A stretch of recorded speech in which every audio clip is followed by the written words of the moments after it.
ठाकरे बंधू एकत्र नाहीत, गृहराज्यमंत्री योगेश कदमांनी हा महत्त्वपूर्ण दावा केलाय। जय महाराष्ट्रच्या एन्काउंटर कार्यक्रमात योगेश कदम बोललेत।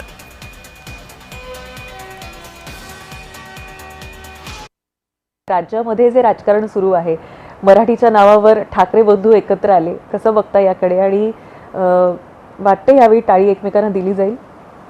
माझं पर्सनल ॲनालिसिस आहे, राजसाहेब उद्धवजींसोबत जाणार नाहीत।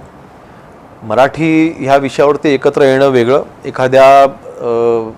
एखाद्या विषयाला एकत्र घेऊन एकत्र येणं वेगळं आणि राजकीयदृष्ट्या एकत्र येऊन निवडणुका लढवणं वेगळं। तर माझा पूर्ण विश्वास आहे की राजसाहेब ठाकरे हे उद्धवजींसोबत जाणार नाहीत, कारण सध्याच्या घडीला उद्धवजींसोबत जाणं म्हणजे काँग्रेससोबत जाणं, उद्धवजींसोबत जाणं म्हणजे शरद पवार साहेबांसोबत जाणं, उद्धवजींसोबत जाणं म्हणजे अबू आझमीसोबत जाणं। म्हणून मला वाटतं तो निर्णय राजसाहेब ठाकरे घेणार नाहीत। माझा तरी विश्वास आहे की आता माननीय एकनाथ शिंदे साहेब असतील, आमचे नेते उदयजी सामंत साहेब असतील, हे माननीय राजसाहेब ठाकरेंना अनेक वेळा भेटून आलेले आहेत आणि आमचे विचार जुळतात। वंदनीय बाळासाहेबांचे विचार घेऊन मी पुढे चाललोय, राजसाहेबांची मानसिकता देखील तीच आहे। त्यामुळे कदाचित आम्ही एकत्र आले तर कोणाला आश्चर्य वाटायचं कारण नाही।